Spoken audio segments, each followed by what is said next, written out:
ये जो जुमला है ना, इसको हदीस कहा जाता है, हज़रत अली से भी मंसूब किया जाता है कि जिसने खुद को जाना उसने खुदा को जाना। मेरी जो कम अज़ कम एक रिसर्च है थोड़ी सी, ये ना हदीस है ना हज़रत अली की सेइंग है, ये किसी सूफ़ी का कौल है। अच्छा। और है बड़ा ताकतवर कौल, यानी इसमें बड़ा एक मैसेज है कि जिसने खुद को जाना उसने खुदा को जाना। जो म्यूजिक लवर है ना, उसको दुनिया के सारे म्यूजिक का पता है। मैं मोटिवेशनल स्पीकर हूँ, मुझे पता है कि टोनी रॉबिन्स ने अमेरिका के कितने प्रेसिडेंट्स को ट्रेंड किया। मुझे दुनिया के टॉप 15 मोटिवेशनल स्पीकर्स की कहानियां याद है। मुझे अगर लिटरेचर पसंद है तो मुझे कितने लिटरेरी लोगों की जिंदगी के कितने वाकयात जुबानी याद है। मजनू को लैला के गली के कुत्तों के नाम जुबानी याद होते हैं, अरे वाह, उस इश्क की वजह से। तो मेरी लाइब्रेरी में अगर आज 6,500 किताब है, उसमें से एक किताब भी इंजीनियरिंग की नहीं है। गोरा जो है ना जी, वो अपने 18 साल के बच्चे को कहता है, हे मैन, कि तुम मर्द हो अपना, तुम बॉय से मेल का जर्नी 18 साल तक तय कर चुकी हो। साडा 25 साल का काका, मुन्ना, चुन्ना, ये सारे नाम रखे होते हैं और ज़हनी तौर पे भी वो काका ही होता है। मैंने इंजीनियरिंग छोड़ दी, मैंने डिग्री छोड़ दी ना जी। अच्छा, डिग्री छोड़ी मैंने डिग्री छोड़ी। मैंने प्रॉपर वो सब्जेक्ट्स चूज किए जिनके लिए मैं बना था। अब वो सब्जेक्ट्स क्या थे? वो थे एंथ्रोपोलॉजी, साइकोलॉजी और लिटरेचर। इधर आए। ये बड़ी जुर्रत की बात होती है। हमारे यहाँ बुरा समझा जाता है, जी साइंस स्टूडेंट है, इंजीनियरिंग कर रहा है, उसका लिटरेचर से क्या ताल्लुक। आज फिजा जो हमने बात करनी है उसमें एक नुक्ता है क्या? जो 5वें नंबर पे 4 बाद में बताऊंगा। वो नुक्ता ये है कि जिस काम का पैशन आप में होता है नेचर की तरफ से, उसके इल्म को ना चाहते आप इकट्ठा करते हैं। आपके पास उसकी इंफॉर्मेशन आप लोगों से बहुत ज्यादा होती है। अस्सलाम वालेकुम। वालेकुम अस्सलाम। फिजा कैसी तबीयत है कासिम साहब? बिल्कुल फर्स्ट क्लास ही, अल्लाह का बड़ा बड़ा करम। और मैं आपका शुक्रिया अदा करता हूँ 2 बातों की वजह से। एक तो मैं आपको रेगुलर फॉलो कर रहा हूँ जी, जज़ाकल्लाह, और बड़ी खामोशी से फॉलो कर रहा हूँ। अच्छा, मैंने संभाल के रखा हुआ था फिजा कि मैं आज के दिन फीडबैक दूंगा। अरे वाह। यानी ये क्या फीडबैक कि सिर्फ आपको दिया, मैं एलानिया क्यों ना फीडबैक दूँ। मेरा ये ख्याल है कि इस अंदाज का और इस तरह से कंडक्ट करने वाला हमारे पास कोई मॉर्निंग शो नहीं। मैं ऑलमोस्ट सबका ही हिस्सा रहा हूँ मॉर्निंग शोज़ में, लेकिन जिस कमाल अंदाज से फिजा आप कर रही हैं, wow, thank you. Selection of question, topics, guest, मैं रियली बताऊं मैं बड़ा इंप्रेस हूँ। और मैं ये भी बताता चलूँ कि मैं इस प्रोग्राम में मैं बाय चॉइस आया हूँ। ये मैंने रिक्वेस्ट की आपकी टीम को कि मैं आना चाहता हूँ जहाँ पर हमारे इतने दोस्त, इतने मोहब्बत करने वाले सारे मौजूद हैं, और मैं रेगुलर भी फॉलो कर रहा हूँ फिजा को, तो मुझे मौका दिया जाए कि मैं भी आके बात करूं। कासिम साहब, आपने आपको ये ब्रेक के पहले की जो बात थी वो ये थी कि जैसे ही मैंने इनको देखा तो मैंने सबसे पहले इनको यही कहा कि आप जैसे इंसान जो है अगर हमारे हर वीक का हिस्सा बनेंगे तो मैंने कहा मुझे लगता है कितने लोगों को गाइडेंस मिलेगी। आपको लोग सुनना चाहते हैं, आपकी वजह से लोगों ने अपने रास्ते बदल दिए। ऑनर जी, बहुत शुक्रिया। अच्छा, जो आज का हमारा टॉपिक है ना जी, इस पे अगर मैं ये कहूँ कि मैंने जिंदगी लगाई, मेरी अपनी कहानी, अपनी तलाश की कहानी। मेरी किताब का सिर्फ नाम अपनी तलाश नहीं है। ये मेरी किताब है जी, अपनी तलाश है। मेरी इस सीरीज पे मेरी तकरीबन 10 किताबें। अच्छा। और ये सारी किताबों के पीछे भी कहानी। तो जो अपनी तलाश है, शायद उसकी 84 एडिशंस जा चुके, बड़ी तादाद है पाकिस्तान में 84 एडिशंस किसी किताब के। अपनी तलाश का मेरा सफ़र जो है वो सब तालिब इल्मों की तरह, सबकी तरह ट्रेंड्स को फॉलो करते यूनिवर्सिटी तक पहुंचने का है। और वो ट्रेंड्स क्या हैं कि डॉक्टर बनना है, इंजीनियर बनना है। तो आज से 25 साल पहले मैं मेरिट पे आया और मैंने इंजीनियरिंग शुरू की यूवीटी से। मैं केमिकल इंजीनियरिंग कर रहा था। अच्छा। और मेरा 3rd ईयर था। अच्छा, एक बड़ा अल्लाह का मेरे पे करम है कि मैं इंसान हूँ, कमज़ोरी हैं, कोताही हैं, लेकिन मैं कभी भी अपने साथ झूठा नहीं होता। मैं इस गिल्ट के साथ नहीं सो सकता कि मैंने अपने साथ झूठ बोला। अच्छा। तो सच ये था कि जो कुछ पढ़ाया जा रहा था वो सारा बुकिश था, रट्टे लगवाए जा रहे थे। और पढ़ाने वाले भी, मैं बड़ा एहतराम करता हूँ अपने सब टीचर्स का, लेकिन एक बड़ी तादाद ऐसी थी जिन्होंने इंडस्ट्री भी नहीं देखी थी। एक बड़ी तादाद ऐसी थी जिनका एक्सपोजर, इंडस्ट्रियल एक्सपोजर ही नहीं था। और आप जानते हैं कि पाकिस्तान में इंजीनियरिंग की डिग्री एक प्रोफेशनल डिग्री काउंट होती है, और केमिकल इंजीनियरिंग कोई आसान इंजीनियरिंग भी नहीं। और आज से 25 साल पीछे जाइए तो नया नया एंट्री टेस्ट आया था, हम क्वालिफाई किए बाय चॉइस। मतलब मैं केमिकल इंजीनियरिंग की तरफ गया, मेरा मेरिट जो था वो इससे ऊपर आ रहा था, लेकिन मैंने चूज़ किया कि मैंने केमिकल इंजीनियर बनना है। अच्छा। पहले साल में अल्लाह का शुक्र है रट्टे लगाए, दूसरे साल भी रट्टे लगाए, तीसरे साल मैंने अपने आप से सवाल किया। और ये सवाल बिल्कुल ऐसी सवाल था, मेरा ताल्लुक गुजरात से है, मेरी अच्छा, बर्थ, गुजरात हाँ से, जी, गुजरात ठीक। से अजीज़ भट्टी हॉस्पिटल की मेरी बर्थ। हाँ फिर हम बचपन में सेटल हो गए थे लाहौर में, ठीक। बल्कि मेरे बड़े बूढ़े सेटल हो गए थे, फिर मैं लाहौर आ चुका था। हाँ तो बर्थ मेरी गुजरात की। तो मेरे वालिद साहब ने मुझे बड़े बचपन में परमिशन दे दी कि ट्रैवल खुद करना है कर लो। छठी क्लास में मैं कॉलेज से, स्कूल से सॉरी, मैं घर आता था, बस्ता रखता था, गांव जाना होता था तो 120 किलोमीटर मेरा गांव था, जीटीएस की बसें होती थी हाँ। और मैं उसमें बैठ के गांव चला जाता। अच्छा फिर एक दफ़ा मैं ट्रैवल कर रहा, मैं अपनी स्टोरी की तरफ आऊँगा। हाँ तो पहला जो आता था ना शाहदरा के बाद जगह, उसको कहते हैं काला शाह काकू। काला शकाकू, ठीक। तो मेरे साथ एक बाबा जी बैठे हुए थे। तो बाबा जी ने बड़ी मासूमियत से मुझे पूछा कि पुत्र ए गड्डी मुल्तान जाती पई है? मैंने कहा नहीं बाबा जी, ये गुजरात जा रही है। हाँ यानी इसका रुख 180 बिल्कुल मुख्तलिफ है ना, ठीक। मुल्तान किसी और तरफ है। और तो कहते हैं अच्छा ए मुल्तान, मैं समझ गया कि बाबा जी गलत बस में। अच्छा तो मैंने कहा बाबा जी मैं रोकूं बस को? कहते ना ना ना पुत्र लोकी की कहन दे, चुप कर जा। हाँ मैं बड़ा हैरान हुआ कि बाबा कैसा बाबा है, गलत बस में बैठा है, हाँ इसे पता लग गया हाँ। और हम बस को रोक सकते हैं। इसने कहा नहीं नहीं नहीं नहीं नहीं, रोकना नहीं है। तो थोड़ा सा बस आगे गई तो अगला जो स्टॉप था उसको कहते हैं एमनाबाद मोड़। अच्छा ठीक है जी, चांदे किले से पहले आता है गुजरात। हाँ। मुझे फिर ख्याल आया तो बाबा जी की तरफ देखा तो फिर मासूमी से कहते पुत्र मुल्तान नहीं जानी। मैं कहा जी गुजरात जानी जी बस, आप गलत बस में बैठ गए, मैं रोकूं? हाँ। कहते ना ना लोकी की कहन दे। अच्छा लोगों की उसके परवाह बाद का, गखड़ आ गया, वजीराबाद आ गया और गुजरात आ गया। हाँ वो बाबा जो था वो गलत जगह पे उतरा हाँ मेरे सामने। इतनी जुरत उसमें नहीं थी कि वो कहता कि मुझे उतार दो, मैं गलत बस में हूँ। यही हम जिंदगी के साथ करते हैं। तो थर्ड ईयर में मैंने एकदम से कहना शुरू कर दिया रोको रोको रोको रोको रोको, रोको। अच्छा ठीक है जी। आप पता नहीं आपके प्रोग्राम में कोई अदबी लतीफ़ा जायज़ है कि नहीं है? नहीं तो मैं सुना सकता हूँ आपको, क्योंकि रोको रोको से मुझे लतीफ़ा याद आ गया। एक दफ़ा जो शायर थे ना, मेरी गाड़ी की जो कह लीजिए, मैं गाड़ी में बैठता हूँ तो मैं गाड़ी को अपनी यूनिवर्सिटी कहता हूँ, क्योंकि सब कुछ ही पढ़ा है ना उसमें, कह लीजिए किताबें भी हैं, उसमें पॉडकास्ट का मटेरियल भी है, ब्लूटूथ भी, हर चीज़ पड़ी हुई है, जो कुछ मैंने सुनना।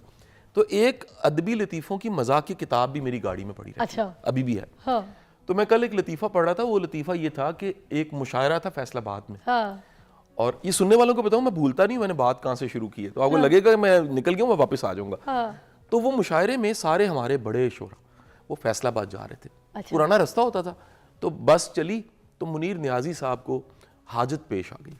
अच्छा तो वो उन्होंने कहा रोको रोको रोको, हाँ। और वो उतरे और सामने फसलें थीं। तो फसलों में कॉमन सी बात है, पुराने लोग ऐसे ही करते थे। हाँ। वो आए तो हाथ में गाजर पकड़ी हुई थी, अच्छा वो खाते खाते कच्ची गाजर उतार के ले आए और बस फिर चल पड़ी। तो थोड़ा सा वो आगे गई, वो सारी शायर बैठे हुए थे, तो फिर थोड़ा सा आगे गई तो कहते ना रोको रोको रोको, दोबारा रुकवाई तो कहते यार मेरा मसाना कमजोर है, मुझे जरा हाजत पेश आ गई है। अच्छा। वो फिर चले गए, वापस आए तो हाथ में अब गाजर नहीं मूली पकड़ी हुई, अच्छा और वापस वो खाते खाते फिर चल पड़ी।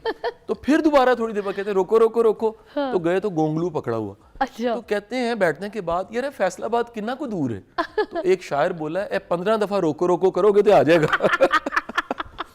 तो गुजारिश ये है कि हमारा पूरी जिंदगी में ये रोको रोको की जरूरत नहीं होती हमें। यार, तो मैंने रोको रोको कर दिया थर्ड ईयर में, यूईटी मेरिट पे आया बच्चा। अब इतनी बातें बनती हैं, फैमिली प्रेशर, अब्बा जी कहते हैं हमारी हिस्ट्री में कोई इंजीनियर कोई नहीं, हाँ। और बड़ी मुश्किल से एक बच्चा है जो मेरिट पे लाइक बच्चा एफएससी करके एंटी टेस्ट क्लियर करके यूईटी पे रोको रोको रोको कर रहा है। हाँ। तो मैंने अब फील्ड चेंज कर ली। अच्छा जब मैंने फील्ड चेंज की तो अल्टीमेट इस मुल्क में उस टाइम पे मुझे आज भी याद है, नहीं फील्ड चेंज की, क्या किया? मैंने इंजीनियरिंग छोड़ दी। इंजीनियरिंग छोड़ी, मैंने क्या? डिग्री छोड़ दी ना जी। अच्छा डिग्री छोड़ी मैंने, फिर कुछ चूज नहीं किया, कुछ और आगे कोई और? मैं बताता हूँ, मैंने डिग्री छोड़ी। मैंने प्रॉपर वो सब्जेक्ट्स चूज किए जिनके लिए मैं बना था। अब वो सब्जेक्ट्स क्या थे?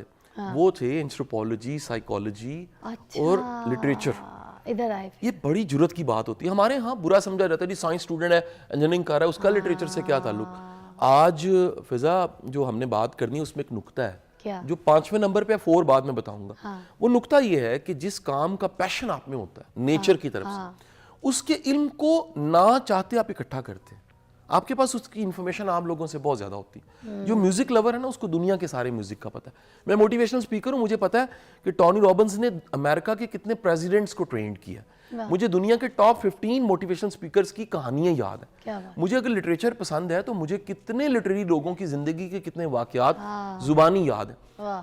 मजनू को लैला के गली के कुत्तों के नाम जुबानी याद होते हैं, अरे वाह। उस इश्क की वजह से। तो मेरी लाइब्रेरी में अगर आज 6500 किताब है, उसमें से एक किताब भी इंजीनियरिंग की नहीं है, क्या बात है एक सर, किताब भी प्लान डिजाइन सर की एक नहीं। ब्रेक लेंगे आपकी इस नो की बात पे और रोको रोको रोको की बात पे, मुझे बड़ा अब अच्छा आप लगा। कह रही हैं, हाँ रोको रोको रोको रोको रोको मुझे भी कहना पड़ा, मगर मैं आपको एक बात बताऊं, बड़ी अच्छी बात बोली कि मजनू को जो है ना लैला के गली के सारे कुत्तों का नाम पता है। हम अपनी पोजीशन वो बना लेते हैं कि हम जो है ना, जो ना चाहते हुए जो काम कर रहे होते हैं, जिसमें हमारा इंटरेस्ट कोई नहीं होता, जिसमें हम फोकस नहीं कर रहे होते, हम रट्टाफिकेशन करके वो फील्ड ज्वाइन कर लेते हैं जिसमें हमारे पेरेंट्स की या किसी के पुरखों के ख्वाब होते हैं, जिसको आगे लेके जाना होता है, लेगेसी चीज़ें, काम, बिजनेस, मगर अपनी एक प्रायोरिटी, अपनी चीज़ें जो इंटरेस्ट होता है वो मर जाता है। फिर होता ये कि आप वो बनते हैं कि आपको गली का कुत्ता नहीं जानता। एक ब्रेक लेंगे। ये जो जुमला है ना, इसको हदीस कहा जाता है, हज़रत अली से भी मंसूब किया जाता है कि जिसने खुद को जाना उसने खुदा को जाना। मेरी जो कम अज़ कम एक रिसर्च है थोड़ी सी,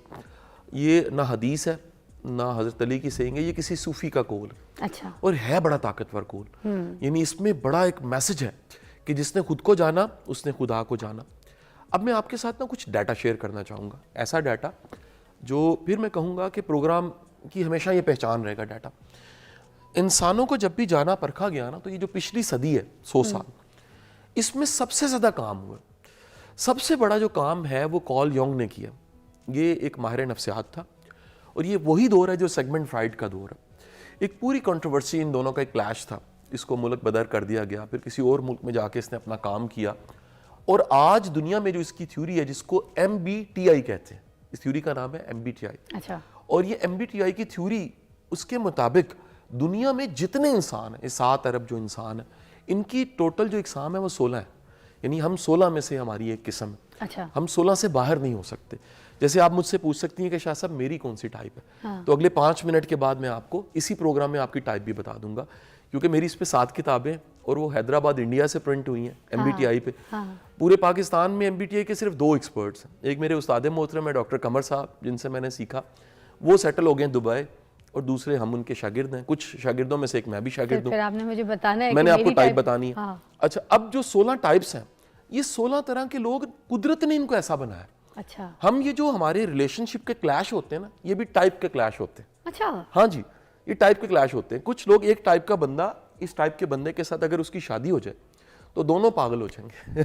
अच्छा, तो ये अब ये भी टाइप नेचर है हमारी, ये वो नेचर है। आप इस तरह कह लीजिए कि एक डाई होती है ना जिससे कुछ बनता है, ईंटों के भट्टे से पहले मिट्टी गूंदी जाती है, फिर एक डाई होती है, फिर एक सांचा जो है वो उसको बनाता है। फिर इस तरह घर में बच्चे क्ले के साथ खेलते हैं। हाँ। तो वो क्ले से कोई डक बनाता है, कोई कुछ बनाता है, कोई कुछ निंजा टटा बनाता है, कोई एरो बनाता है, कोई स्पून बनाता है, उस एक बॉक्स के जरिए जिसको हम कह रहे हैं डाई। अच्छा। वो जो बॉक्स है जिससे प्रेस करते हैं और कोई चीज बन जाती है। हाँ। नेचर के, कुदरत की तरफ से जो टोटल सांचे हैं हमारे, वो 16 है, कोई 17 नहीं है जी। अच्छा। अल्लाह की शान है। और जो लेटेस्ट डाटा है वो ये भी बता देता है कि अगर कासिम अली शाह की टाइप ENFJ है, मेरी जो टाइप है 16 में से ENFJ है। हाँ। ये लोग बोर्न टीचर होते हैं, पैदाइशी टीचर होते हैं। हाँ। मेरे बचपन के वाकये मुझे याद है, मैं शर्मीला बहुत था लेकिन था एक्सट्रोवर्ट। हाँ। तो मैंने जब हज़रत उमर रज़ी अल्लाह अन्हु की इस्लाम कबूल करने की ये वाक़े को तारीख़ इस्लाम में से 2 क्लास में पढ़ा। हाँ। इस्लामियत पढ़ाते थे, दीन याद होती थी। हाँ। तो अम्मा को सुनाया, तो मैं अम्मा को सुना रहा था ना फिजा, तो अम्मा रोने लग पड़ी। मैंने कहा अम्मा क्या हुआ? अम्मा कहती पुत्र मनु इंज लग रहा है मेरे सामने वाक़या है। 2 क्लास का बच्चा, वो जो बोर्न टीचर है ना, वो कुछ भी समझाएगा ना, तो मुझे तो मेरी बेगम एक दिन कहने लगी, बस करो कारा के टीचर ना बढ़िया करो। मैंने बड़ी मुश्किल से खुद को नॉर्मल न्यूट्रल करके खामद बनने की फिर कोशिश करने की। अच्छा। अब मैं अपना वो जो लिबादा है, हाँ। या मेरा वो जो नेचर है, उसको मैं घर के बाहर कुंडी पे टांग के अंदर आता हूँ। हाँ। कि यार मैं हस्बैंड हूँ और मैं बच्चों का बाप हूँ। सर आपने एक बात यहाँ पे ये भी आज हमें बता दी है कि जो आप टाइप्स हमें बता रहे हैं, जो कि 16 टाइप्स होती हैं, इनमें अगर 2 लोगों का मिसमैच हो जाता है और कोई अगर सेम टाइप के हों तो आपने का कोलैप्स कर जाते हैं, कुछ इस तरह का, या फिर गुजारा हो जाता है। अच्छा, सेम टाइप, कुछ टाइप का क्लैश है। अच्छा, कुछ टाइप अलग से सब्जेक्ट है। मैं टाइप्स, क्योंकि 5 मिनट गुजर चुके हैं, तो फिजा इसके ऊपर भी जो है ना मुझे लगता है आपके साथ शो करना पड़ेगा। आप सवाल सबसे पहले करें, मेरी टाइप तो बताएं। हाँ, क्योंकि मेरे बारे में कहा जाता है मैं डॉलर्स में चार्ज करता हूँ। अच्छा। जो मेंटोगा दुनिया की बेल्जियम की वेबसाइट है मेरी, उस पे जो सर्विसेज अवेलेबल है, उस पे जो टाइम किसी को किसी दिन मिल जाता है, क्योंकि वर्कलोड मेरा बड़ा ज्यादा होता है, तो मैं 5 मिनट के अंदर टाइप बता देता हूँ। आपकी जो टाइप है ना, वो आप E इज द एक्सट्रोवर्जन। आपकी पर्सनालिटी में पहली जो स्ट्रेंथ है, आप एक्सट्रोवर्ड है, इंट्रोवर्ड नहीं है। अच्छा। इंट्रोवर्ड आपने जो है थोड़ा सा सीखा है, असल में आप एक्सट्रोवर्ड हैं। आपकी बॉडी लैंग्वेज, आपका एक्सप्रेशन, आपकी नॉन वर्बल लैंग्वेज जो 93% होती है हमारी पूरी पर्सनैलिटी का, वो एक्सट्रोवर्जन की है। नंबर 2, आप सेंसेस बेस्ड हैं, आपका जो नॉलेज एक्वायर करती हैं वो इंट्यूशन से नहीं आता, इसीलिए आपके साथ धोखा हो सकता है। हाँ, होता ही और धोखा कैसे होता है? सेंसेस आपकी ठीक बता रही होती हैं, अच्छा, लेकिन जो गट फीलिंग है आप उस पर रिलाय नहीं करती और उसको पॉलिश भी नहीं आपने किया। सो अमूमन जो गट फीलिंग आती हैं वो ठीक नहीं होती क्योंकि इंट्यूटिव नहीं है आप। अच्छा, आपका इंट्यूशन इतना एक्टिव नहीं है जितनी 5 सेंसेस एक्टिव है। अच्छा, तो आपके 5 हिस्सों से इंफॉर्मेशन ज्यादा आती है, गट फीलिंग से कम आती है। अच्छा, इसमें कोई गलत नहीं है, कोई सही नहीं, अल्लाह ने बनाया। हम सारे परफेक्ट हैं अपनी अपनी टाइप में। फूल जो है, गुलाब का फूल, वो परफेक्ट है खुशबू देने के लिए, ऐसे ही है। लेकिन अगर उसको आप गुलाब के फूल को लगा दें घर के ड्राइंग रूम के अंदर धूप के बगैर, मुरझा जाएगा। वो धूप के लिए बना है। और अगर वाटर में घर में अंदर जो एक मनी प्लांट लगा होता है उसको उठा के धूप में रख दे, नहीं जी धूप बड़ी चाहिए, वो वहां फारिग हो जाएगा। क्यों? क्योंकि उसको धूप चाहिए नहीं है, उसको छांव चाहिए। तो हमारी जो नेचर है वो अपनी जगह बिल्कुल ठीक होती है। थर्ड जो आपकी स्ट्रेंथ है मैं आपको बता दूं, वो है आपका logic. It's very good, it's very good. आपकी फीलिंग डोमिनेंट नहीं है, फीलिंग आपका अक्वायर बिहेवियर है आपकी मदर की तरफ से। उनमें वो हसासियत है जो थोड़ी सी रिफ्लेक्ट आपकी पर्सनैलिटी में होती है। रैशनैलिटी बड़ी अच्छी है, आपका 2+2 बड़ा ठीक है, हिसाब किताब बड़ा अच्छा कर लेते हैं Fiza. The last thing is the very proactive, you are very proactive. Even के कल शाम में, कल दिन में, कल क्लोज करते हुए आपने आज के सूट को प्लान कर लिया हुआ था, मैंने पहनना क्या, और आपने आज वही पहना हुआ है। तो इवन के आपने जो आज कांटे पहने हैं, कुछ पहना, ये भी पहले प्लान होता है। आप प्रोएक्टिव हैं और वो आपकी personality. So your type is ESTJ। वाह जी, क्या मजा आया मुझे आज अपने बारे में इसी चीजें सुन के। आपकी टाइप ESTJ। बड़ा दुनिया अच्छा के लगा जितने ESTJs हैं सर, इस पे तो पूरा एक शो करके उनको मैं करना कहूंगी क्या हम चाहिए? कॉल्स भी लेंगे, ये वाला जरूर जो है कॉल ना लीजिए। टाइप वाला शो, अब आप आपने मुझसे मेरे से वादा पूछना करें कि मेरे साथ करेंगे अभी। ESTJ को और क्या क्या करना चाहिए एंकर होने के साथ साथ? क्या? मैं अभी क्यों बताऊं, 5 मिनट बाद बताऊंगा। अच्छा, मैं एक और चीज़ की तरफ भी मैं तवज्जो डालना चाह रही थी कि ये हम जैसे बात कर रहे हैं ना कि अपनी सलाहियतें हम किस तरीके से पहचान। अच्छा, आपकी कॉल्स भी हम शामिल कर सकते हैं, कासिम शाह साहब मौजूद हैं, जाहिर सी बात है आप फ़ैन हैं, पूछेंगे, बात करना चाहेंगे तो हम कोशिश करेंगे आपकी कॉल ज़रूर अटेंड करें। कोई आपके बात सवाल दिमाग में उठता है, टॉपिक के रेलिवेंट ही हम बात करेंगे। अच्छा, सलाहियतों के ऊपर हम बात कर रहे थे। हम आपको नहीं लगता कि अपने हम माशरे में अपने बच्चों की सलाहियतों का कचरा कर देते हैं, कचूमर कर देते हैं, मार देते हैं उनकी सलाहियत। अगर मुल्क से बाहर, जैसे ऑस्ट्रेलिया, मैंने कल भी एक बात ये कोट की थी कि ऑस्ट्रेलिया में बहुत से ऐसे मेरे जानने वाले जिनमें माएँ जो हैं अपने बच्चे जैसे उनके 18-17 साल के होते हैं पैरों पे खड़े हो जाते हैं, उनसे ही अपने घर का कमरे का किराया ले रही होती हैं वो, ताकि बच्चे आगे बढ़ें, काम करें, मेहनत की आदत डालें। हम यहाँ पे क्या करते हैं, बच्चों को पालते हैं, पोसते हैं, सुबह वो 35 साल का हो जाता है, नवाबों की तरह ऐसे पसड़ के सो रहा होता है, ठीक है, उसके लिए पराठे बनाए जा रहे होते हैं, उसको खिलाया जा रहा होता है, ठीक है, उसके बाद उसकी बीवी आ जाती है, वो भी सारा दिन उसकी खिदमत करती है, मतलब पैम्परिंग। उसके अंदर जो सलाहियतें होती हैं कुछ बनने की, कुछ करने की, तो उसको पैम्पर कर करके तो वहीं मार दी जाती है कि नहीं बेटा तू सोता रहे, बेटा नहीं तू क्यों जाएगा, तू धूप में क्यों जाएगा ना मेरा बच्चा।